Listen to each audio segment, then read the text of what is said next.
नमस्कार। सोशल संवाद से मैं कृपा शंकर आपको बिहार ले चलते हैं और बिहार में कुछ अजीब अजीब जो ड्रामे हैं, राजनीतिक ड्रामे, उसका दिग्दर्शन कराते हैं। आप यह जानते हैं कि 4 अवस्थाएं होती हैं मनुष्य की। आपको मात्र 4 फोटो दिखाएंगे, 4 वीडियो दिखाएंगे, बाकी कुछ नहीं दिखाएंगे और उसी से आपको समझ जाना है कि हम क्या कहना चाह रहे हैं, यह अभी आपको दिखाएंगे। तो नारा यह लगता रहा है बिहार में, अब तक चुनावी नारे यह लगते रहे कि अब की बार नीतीश कुमार। यह नारा हालांकि प्रशांत किशोर ने ही दिया था जब वे लाइजनिंग कर रहे थे नीतीश कुमार का, पॉलिटिकल एडवाइजर थे, तब उन्होंने नारा दिया था अब की बार नीतीश कुमार। और हमारा मानना है कि यह नारा अब फेल हो चुका है और अब की बार का जो नारा है, जो स्थितियां हैं, जो नज़ारे दिख रहे हैं बिहार के, उसमें सबसे बेहतर नारा यह होगा अब की बार ड्रामेबाज सरकार। यानी कि जिसका ड्रामा जितना ज्यादा लंबा चौड़ा होगा उसकी सरकार बनेगी। और जब ड्रामे की मैंने बात की तो ड्रामे में सीन होते हैं, सीरियल में सीन होते हैं, उन सीनों का अब जिक्र करेंगे, उन सीन का, जिससे उन दृश्यों का हम अभी जिक्र करेंगे, जिससे आप समझ जाएंगे कि हम क्या बतलाना चाह रहे हैं। फिलहाल पहला दृश्य देखिए आप। यह दृश्य आपने देखा है, फिर भी आप देखिए और भरपूर देखिए और समझिए। दरअसल यह सीन जो है आरजेडी नेता मदन शाह का है। मदन शाह मधुबन विधानसभा से आरजेडी के उम्मीदवार हैं। वे टिकट चाहते थे, टिकट नहीं मिला। 2 करोड़ रुपए से ज्यादा उन्होंने आरजेडी कार्यालय में जमा किया, दिया। किसको दिया अभी वो नाम नहीं खुल रहे हैं। और वे जमीन बेचकर, घर द्वार बेचकर, गाड़ी बंगले बेचकर, खलिहान बेचकर, गहने गुड़िया बेचकर 2 करोड़ से ऊपर रुपए इकट्ठा किया और राष्ट्रीय जनता दल के नेताओं को हाजिर किया। सौगात के तौर पे कहा गया कि आप इतने रुपए दीजिए और टिकट आपको मिलेगा। लेकिन अब आप देखिए कि मदन शाह जी क्या कह रहे हैं। संजय यादव टिकट बेचा है, हमका बोला कि 2 करोड़ 70 लाख दो, पैसा वापस कर देते हैं। बाप रे बाप, बाप रे बाप, हम बर्बाद हो गए। 2 बेटा बेटी हमारा शादी जवान शादी करने वाला, हम शादी नहीं की, ना इलेक्शन लड़ेंगे, शादी करेंगे। जब लालू यादव बोले कि तू बहुआ तू फिर इलेक्शन लड़ेंगे, बाप रे तू कम वोट से हारल बड़े, तू सीट निकाल दे। बाप रे बाप, चोरा के टिकट दिया हो गया टोटल, चोरा के टिकट बेच लेना, करोड़ में टिकट बेचा। मदन शाह जी गोल गोल घूम रहे हैं, नाच रहे हैं रोडों पे, 4 दिन से खाना नहीं खाए हैं और बिल्कुल पागलों की तरह कुर्ता फाड़ के वे घूम रहे हैं। वैसे कुर्ता फाड़ का जो दृश्य है आरजेडी में ज्यादा है, तब जब लालू यादव होली खेला करते थे, कुर्ता फाड़ होली खेला करते थे, अपना भी कुर्ता फाड़ते थे, दूसरों का भी कुर्ता फाड़ते थे। लेकिन अब राजनीति में भी कुर्ता फटने लगा है और फाड़ा जाने लगा है। अब देखिए कैसे गोल गोल नाच रहे हैं। वैसे इस गोल गोल नाचने से पहले एक भोजपुरी गीत का भी जिक्र करेंगे जो बहुत चर्चित है कि कमरिया डोले डोले डोले राजा जी। वो आप सुर में कर लेंगे, लेकिन मुख्तर यही है, कमरिया डोले डोले डोले डोले राजा जी। तो ये मदन शाह उसी मुद्रा में डोल रहे हैं, हिल रहे हैं और बोल भी रहे हैं कि 2.5 करोड़ रुपया हमने दिया और टिकट हमको नहीं मिला। तो यह पहला सीन है। ये दरअसल मदन शाह जी नहीं हिल रहे हैं, नहीं नाच रहे हैं, नहीं पागल हो रहे हैं।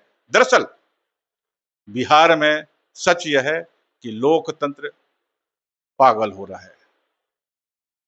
लोकतंत्र पागल ही नहीं हो रहा है, बल्कि लोकतंत्र सड़क पे नंगा नाच कर रहा है। कुर्ता फाड़ के नाच कर रहा है। यह लोकतंत्र का नंगा नाच है। यह मदन शाह एक नाम नहीं, यह एक कैरेक्टर है, यह एक चरित्र है जो पटना राजधानी लालू प्रसाद यादव घर के सामने नंगा नाच रहा है। लोकतंत्र का यह मुजाहिरा है और आप देख सकते हैं इससे कुछ अलग है मामला तो सोच भी सकते हैं। हमारी समझदारी तो यही कहती है।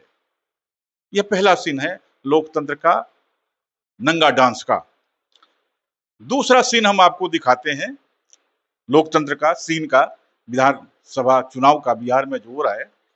दूसरा सीन है आपराधिक लोकतंत्र का, कि लोकतंत्र कैसे आपराधिक है, इसका हम सीन दिखाने जा रहे हैं। सत्येंद्र शाह हैं, पहले वाले तो मदन शाह थे, दूसरे वाले सत्येंद्र शाह हैं। ये भी आरजेडी से ही हैं। इन्होंने भी पैसे खूब इकट्ठा किए। सासाराम से हैं, विधानसभा चुनाव उनको टिकट मिला, सिंबल भी लड़ा और वे पर्चा दाखिल करने गए और जैसे ही पर्चा दाखिल किया पुलिस ने उन्हें गिरफ्तार कर लिया। यह तस्वीरें आप देखिए, गिरफ्तार करके बिल्कुल जेल में डाल दिया। उन पे इल्जाम यह है कि 21 वर्ष पहले वे डकैती कांड में शामिल थे। वे डकैत थे, चोरी करते थे, बंदूकों के बल पर डकैती करते थे, राहगीरी करते थे और वे क्रिमिनल हैं। और झारखंड के गढ़वा क्षेत्र में यह सब उन्होंने अपना गढ़ बना रखा था और वे गिरफ्तार कर लिए गए। ससराम जैसे ऐतिहासिक शहर से वे आरजेडी के वो उम्मीदवार तय थे, सिंबल उनको मिल गया था। तो यह दूसरा सीन है आपराधिक लोकतंत्र का। अब तीसरा सीन हम आपको दिखाने जा रहे हैं लोकतंत्र की साठगांठ का। अभी आपको मालूम होगा कि बिहार के जिला मधुबनी जो बहुत अभी चर्चित सीट हो चुका है, अलीनगर, जहां से गायिका मैथिली ठाकुर को टिकट दिया गया है। भारतीय जनता पार्टी ने उनको टिकट दिया है। वे बिल्कुल नई है राजनीति में, राजनीति का ककहरा तक नहीं जानती, ककगा नहीं जानती और एक दिन पहले भारतीय जनता पार्टी को ज्वाइन किया और दूसरे दिन उनको सीट मुहैया हो गया। वे वहां से चुनाव लड़ना चाहती थी। दरअसल वे उसी इलाके से हैं, लेकिन जंगल राज में, लालू राज में उनका पूरा परिवार दिल्ली भाग गया था। उनके पिता का कहना था कि जंगल राज में हमें परेशान किया गया और हमने बिहार छोड़ दिया, दिल्ली चले गए। उनके पिता मैनेजर हैं और फिर बच्चों का पालन पोषण किया और बच्ची गायिका बनी जिसका नाम है मैथिली ठाकुर। बताया जाता है कि मैथिली ठाकुर का सीधा संपर्क प्रधानमंत्री नरेंद्र मोदी से है और नरेंद्र मोदी ही उनके पीछे खड़े हैं जो उनको वहां से चुनाव, अलीनगर से चुनाव लड़ा रहे हैं। लेकिन अलीनगर से पहले भी बीजेपी का एक कद्दावर उम्मीदवार है जो जीतने की अवस्था में रहता है और अब कभी भी जीत सकता है। उसको रोक दिया गया कि नहीं, आप रुकिए, मैथिली ठाकुर को लड़ने दीजिए। पहले तो उसने अपनी तैस दिखाई, लेकिन बाद में जब मोदी और नरेंद्र मोदी ने और शाह जी ने जब उन पे दबाव डाला तो वे खामोश हो गए और मैथिली ठाकुर उनसे मिली और फिर मामले ठंडे बस्ते में डाल दिया गया। वे अब मैथिली ठाकुर का सहयोग करेंगे। तो एक तीसरा सीन है जो लोकतंत्र की साठगांठ का है। और अब चौथा और आखिरी सीन आपको हम दिखाने जा रहे हैं जिसमें बिहार का जो अब तक का जो नारा है, बिहार बदलो, बिहार में बदलाव, ये सब तो आपने देख लिए, 3 सीन देख लिए। अब आखिरी जो सीन है वो है बिहार बदलो या बिहार में बदलाव। यह लगभग सभी पार्टियों का नारा है, जनसुराज का भी नारा है और सीपीआई एमएल का भी नारा है, कांग्रेस का भी नारा है। सब नारे लगा रहे हैं। राजग का भी नारा है, राजद का भी नारा है कि बिहार बदलो, सब बिहार बदलने की बात कर रहे हैं। लेकिन बिहार कितना बदला ये आपने तीन दृश्यों से समझ गए होंगे। लेकिन असली बिहार जो बदला, अब हम आपको बताने जा रहे हैं कि बिहार बदला तो कहां बदला। वो तो राजनीतिक साठगांठ थी जो तीन दृश्य में मैंने आपको दिखलाया, समझाया।